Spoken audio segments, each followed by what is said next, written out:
लोग अंतिम दिनों में सत्य को पहचानना नहीं चाहेंगे। सत्य उनके घर में आएगा, सत्य उन्हें दोस्ती करने का ऑफर देगा, सत्य उनसे कहेगा मैं तुम्हारा दोस्त बनना चाहता हूं। सत्य उनके जीवन में एंटर करना चाहेगा, लेकिन लोग कहेंगे नहीं, सत्य नहीं।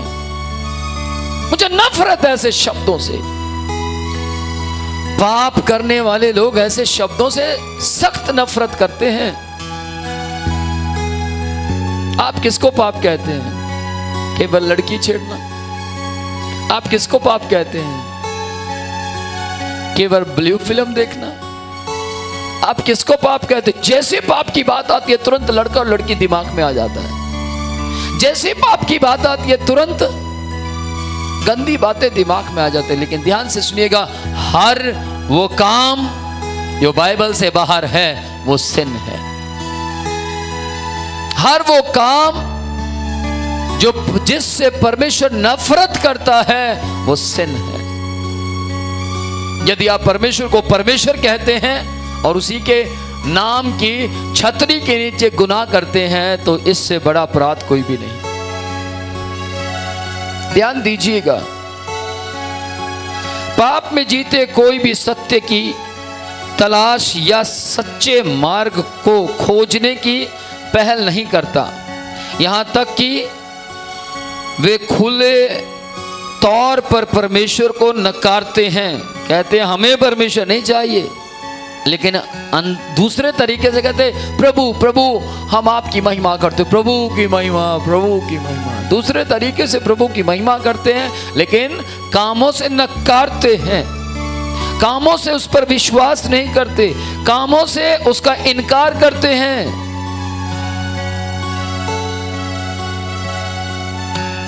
उसका विरोध करते हैं। संपूर्ण मानव जाति परमेश्वर की प्रभुता में रहती है, परमेश्वर की प्रभुता में रहती है, लेकिन काम शैतान के जैसे करती है।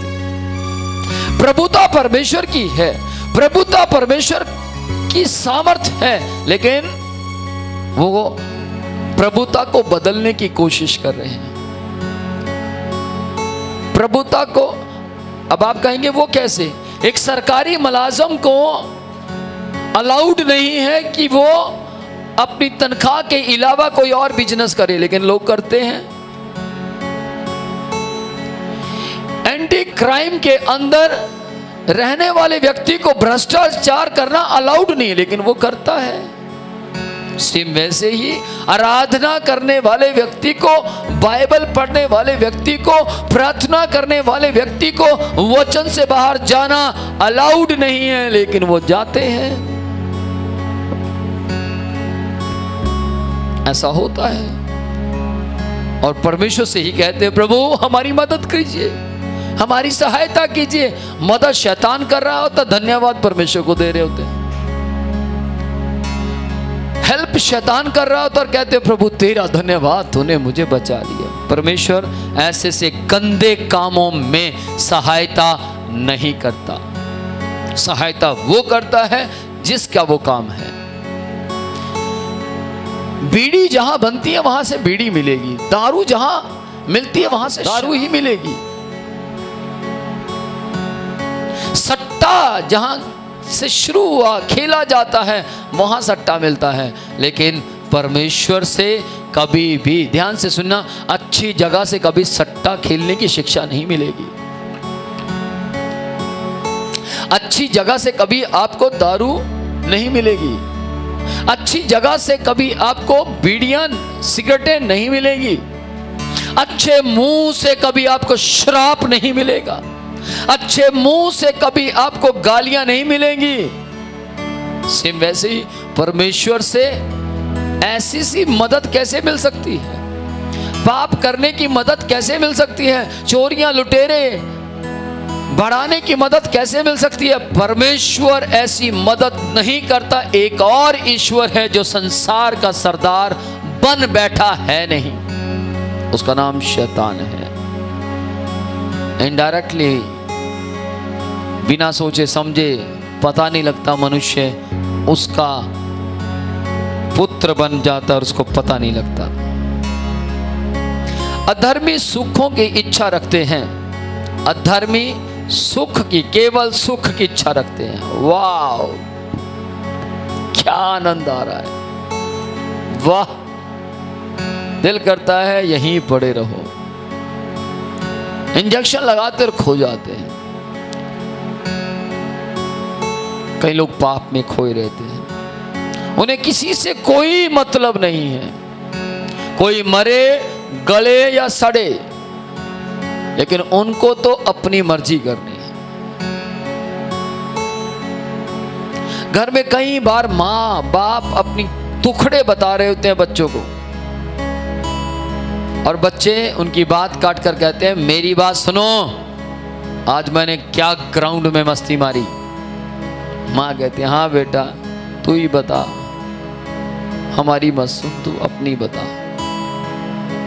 ध्यान दीजिएगा, ऐशो आराम सुख में आज का मनुष्य खोया पड़ा है, सुखों की इच्छा रखते हैं और हमेशा पाप करने और फिर स्वीकार करने के चक्कर में जीते हैं।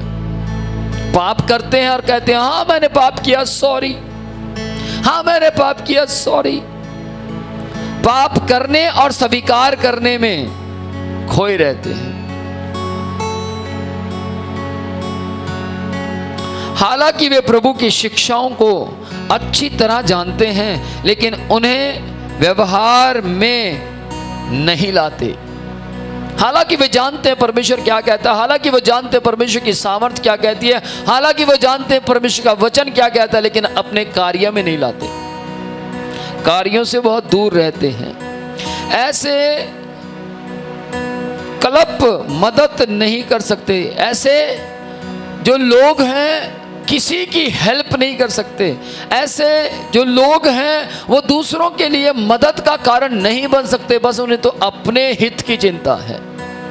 मेरी इच्छाएं पूरी करते रहो, बस मेरी इच्छाएं पूरी करते रहो। ध्यान से सुनिएगा, आज से 2021 वर्ष पहले एक यीशु इस दुनिया में आया और प्रभु यीशु ने कहा जैसे ही दुनिया में इस तरीके के काम होने शुरू होंगे मैं फिर से आ जाऊंगा।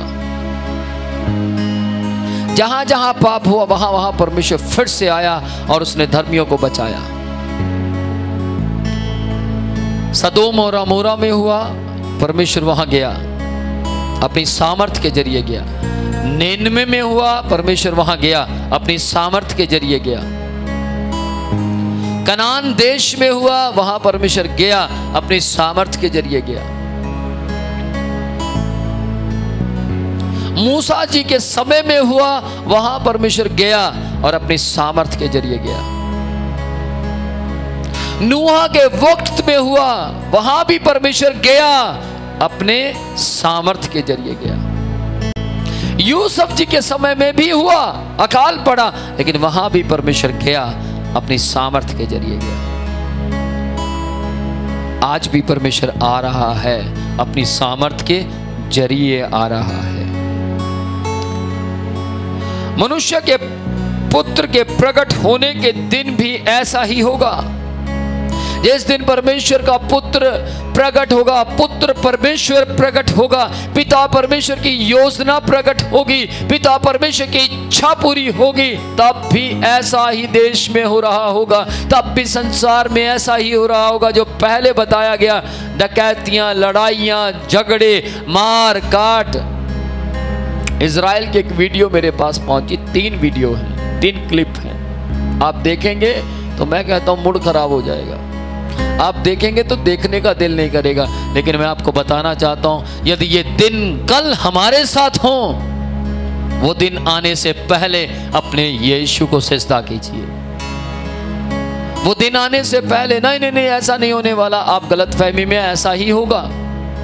नहीं ऐसा कैसे हो सकता है, अभी तो हमारे ऐश के दिन हैं, अभी तो हमारे मौज मस्ती के दिन हैं, अभी तो हमें फलाने क्लब में जाना है, अभी तो मैंने फलानी चीज नहीं खाई, अभी तो मैंने फलानी वस्तु को नहीं पहना, अभी तो मैंने फलाना कपड़ा नहीं पहना, अभी तो मैंने फलानी ड्रेसअप नहीं पहनी, अभी तो मैं फलाने होटल में नहीं गया, अभी तो मैंने फलानी फिल्म नहीं देखी।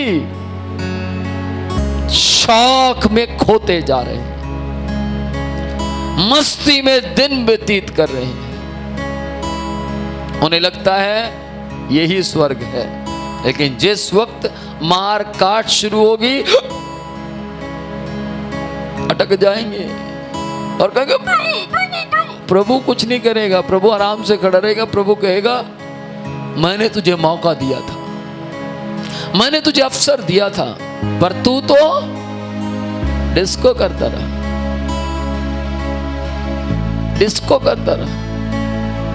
मैंने तुझे अवसर दिया था, तू तो अपनी मस्ती में खोया रहा। मैंने तुझे मौका दिया था, पर तुझे तो कोमा से बाहर निकलने का होश ही नहीं था। तू तो पाप के कोमा में फंसा हुआ था। तेरे लिए बहुत सी प्रार्थनाएं की गई कि तू कोमा से बाहर आ जाए, सिन के कोमा से बाहर आ जाए, लेकिन कहां। प्रभु थोड़ी देर और, थोड़ा वक्त और मेरी सहायता कीजिए। ध्यान से सुनिएगा। जैसा नूह के दिनों में हुआ था, वैसा ही मनुष्य के पुत्र के दिनों में भी होगा। ध्यान से सुनिएगा। नूह के दिनों में हो चुका, ये परमेश्वर के पुत्र के दिन है। पुत्र के दिनों में भी होगा। जिस दिन तक नूह जहाज पर ना चढ़ा, उस दिन तक लोग खाते पीते थे। जिस दिन तक नूह जी जहाज पर ना चढ़े अपने परिवार को लेकर, उस दिन तक लोग खाते पीते ऐश करते थे और क्या कहते थे, बुढ़ा सटरा गया, बुढ़े का दिमाग पागल हो गया। अरे भाई ये बुढ़े को उसको समझाओ यार, इसको क्या पता, ऐम ही बकवास किए जा रहा है। आज भी बहुत से लोग कहते हैं विनोद प्रोचिया पागल हो गया, सुबह सुबह 6 बजे आ जाता है। विनोद प्रोचिया अलग अलग संदेश दे रहा, क्या जरूरत है, जा घर में जाके सो जा। कोई नहीं सुधरने वाला, किसी में बदलाव नहीं आने वाला। लेकिन ध्यान से सुनिएगा, नूह ने परमेश्वर के संदेश को लोगों तक पहुंचाया। नूह जी परमेश्वर के बारे में लोगों को बताते रहे और कहते रहे अपने मनों को तैयार करो, ये जहाज जानवरों को लिए, केवल जानवरों के लिए नहीं बनाया गया, तुम्हारे लिए तैयार किया गया। लेकिन जब मनुष्य उस जहाज में नहीं चढ़ा, तब जानवर उसमें बैठाए गए, तब वो जानवरों से भर दिया गया। ध्यान से सुनिएगा। आज भी मसीहत में पैदा होने वाले लोग दिन रात पाप कर रहे हैं, लेकिन अन्य जाति से, अन्य कौम से आने वाले लोग यीशु के नाम को ऊंचा कर रहे हैं। जैसे कि मैं कट्टर हिंदू परिवार से मसीह में आकर कह रहा हूं, यीशु जल्द आने वाला है। गौर कीजिए, आज ध्यान दीजिए इन बातों के ऊपर। जब तक नूह जहाज पर ना चढ़ा, उस दिन तक लोग खाते पीते थे और अपने विवाह में शामिल होते थे। जल प्रलय ने आकर उन सब को नष्ट किया। उनको नहीं लगता था कि कुछ ऐसा होगा। आज भी मनुष्य को नहीं लग रहा कि कुछ ऐसा होगा कि यीशु आएगा, यीशु दिखाई देगा। सब डरामा है, सब उनको बकवास लगती है, सब क्या लगता है, बेतुका लगता है, बेतुका विश्वास लगता है। लेकिन ध्यान से सुनिएगा, नूह के वक्त में भी लोगों को विश्वास नहीं था और हो गया। यदि आज मेरी आवाज को सुनने वाले लोग भी सोच रहे हैं ये बेतुकी बातें हैं, तो होने जा रहा है। और आप अपनी आंखों से देखेंगे, आपको तुरंत याद आएगा विनोद प्रोचिया ने ऐसा कहा था। आपको तुरंत याद आएगा विनोद प्रोचिया ने बाइबल में से पढ़ाया था। ध्यान से सुनिएगा, लूका 17 अध्याय उसकी 26 आयत से लेकर 30 आयत तक आप घर में बैठकर जरूर पढ़िएगा कि परमेश्वर का वचन क्या कहता है। ध्यान से सुनिएगा, मत्ती 25 अध्याय उसकी 32 आयत में परमेश्वर का वचन कहता है, सब जातियां यानी सब देश उसके सामने इकट्ठे किए जाएंगे और जैसे चरवाहा भेड़ों को बकरियों से अलग करता है, वैसे ही न्याय करने वाला धर्मियों को अधर्मियों से अलग करेगा। आज आप सोचिए, आप धर्मी हैं या अधर्मी हैं। आज आप सोचिए आप क्या हैं, आप किस तरीके की लाइफ में हैं, आप किस तरीके के जीवन के अंदर जीवन व्यतीत कर रहे हैं। आज आप सोचिए, जरा गौर कीजिए इस बात के ऊपर कि किस तरीके के माहौल में आप हैं, आपके पति हैं, आपका बेटा है। यदि बेटा आपको दुख पहुंचाता है, डोंट वरी, अपने आप को सुधार लीजिए। यदि पत्नी नहीं बदलती, कोई बात नहीं, पति बदल जाए। अगर पति नहीं बदलता, पत्नी बदल जाए। अगर पति पत्नी दोनों नहीं बदलते तो डोंट वरी, बच्चे बदल जाए। क्योंकि ये वक्त तो सिर्फ जहाज में चढ़ने का है। मुझे याद है पिछले समय में एक बार मैं ट्रेन को पकड़ रहा था, और ट्रेन को पकड़ने से कुछ समय पहले मेरे साथ एक परिवार खड़ा था। उस परिवार के अंदर करीब 6 सदस्य थे। तुरंत ट्रेन आती है, उस 6 सदस्यों में से, उस परिवार के 6 सदस्यों में से 3 सदस्य शौचालय गए थे, और ट्रेन आ गई। जैसे ट्रेन आई तो 3 सदस्य वहां खड़े थे, और तीनों सदस्यों ने अपना अपना सामान उठाकर गाड़ी में चढ़ गए। मैंने उनसे पूछा, आपके 3 सदस्य तो शौचालय में, आप गाड़ी में चढ़ गए? उन्होंने बोला, वो अपने आप आ जाएंगे, हमारा चढ़ना जरूरी था, नहीं तो हम 3 की भी टिकट बेकार हो जाती, नहीं तो हम तीनों का भी इस ट्रेन से वंचित रहना निश्चित था। पर हमने अपनी बुद्धि को इस्तेमाल कर लिया, हम चढ़ गए सारा सामान लेकर, वो अपने आप आ जाएंगे। अब क्या हुआ, 3 की टिकट बेकार हुई। उन्होंने दूसरी ट्रेन आएगी तो वो टिकट खरीदेंगे और चढ़ जाएंगे, लेकिन 3 का तो लाभ हुआ, 3 का तो फायदा हुआ। याद रखिएगा, क्या आप ये सोच रहे मेरी पत्नी बपतिस्मा लेगी तो ही मैं बपतिस्मा लूंगा, मेरा बच्चा बपतिस्मा लेगा तो ही मैं बपतिस्मा लूंगा, मेरा परिवार पूरा मसीह में आएगा तो ही मैं जाऊंगा, तो आप गलत फहमी में हैं, आपकी ट्रेन छूट जाएगी। जहाज में चढ़ जाइए, आज भी यीशु नाम का जहाज तैयार है। आज भी यीशु नाम का जहाज आपके लिए तैयार कर दिया गया है, पिता परमेश्वर ने तैयार किया है। और आप आइए, उस जहाज के अंदर आपको न्योता है, आ जाएं। उससे पहले आ जाइए जब अलग अलग देश में इजराइल जैसा माहौल हो जाए। उससे पहले आ जाइए जब अलग अलग देश के अंदर सरेआम लोग 500 रुपए देकर कहेंगे मुझे मार दे, जीने का दिल नहीं करता, मरना चाहता हूं पर मौत नहीं आ रही। उस समय के आने से पहले उस जहाज में आ जाइए। घर से बाहर निकलेंगे, मौत की बातें सुनाई देगी, घर के अंदर आएंगे, मौत की बातें सुनाई देंगी। पड़ोसियों के पास जाएंगे तो वो केवल मौत की चर्चा कर रहे होंगे। कारण क्या है? शैतान को अच्छी तरह पता है मनुष्य केवल और केवल मौत से डरता है। इतना तो वो एक्सीडेंट से भी नहीं डरता जितना मौत से डरता है। इतना तो वो अपनी धन संपत्ति के जाने से नहीं डरता जितना मौत से डरता है। आप देखिए, किसी के गर्दन पर, आपने ऐसे नाटक फिल्में देखे होंगे, किसी के गर्दन पर कोई बंदूक रख दे और कह दे सब कुछ मुझे दे दे, तो वो दे देता है, सारी प्रॉपर्टी दे देता है, ले जा मैं दोबारा कमा लूंगा। मौत से मनुष्य डरता है, इसलिए शैतान ऐसा माहौल बनाता जा रहा है। इसलिए शैतान ऐसी मरी को लेकर आ रहा है जिससे मनुष्य मौत से घबराए। और गौर कीजिए इस बात के ऊपर, शैतान को अच्छी तरह पता है कि यीशु मसीह ने क्रूस पर जान देकर मौत पर जय पाई है। अच्छी तरह वो जानता है इस बात को कि यीशु मसीह, केवल मात्र एक मसीह यीशु ही एक ऐसा परमेश्वर है जिसने मौत के ऊपर जय पा ली, और जिसने अपने विश्वास करने वाले लोगों से कह दिया अपना जीवन मेरे हाथ में सौंप दो और मैं तुम्हें अंधकार के वश से छुड़ाकर ज्योति में लाकर खड़ा करूंगा, और उसके बाद तुम पर मृत्यु का डंक काम नहीं करेगा, और उसके बाद तुम मरने पर भी जीवित रहोगे। आज यीशु नाम के जहाज में आइए, यीशु नाम के जहाज के अंदर एंटर कीजिए। दुख बढ़ते जा रहे हैं। आप देखिए न्यूज़ बदल चुकी हैं। आप देखिए पत्रकार बिक चुके हैं। आप देखिए मीडिया बिकाऊ होती जा रही है।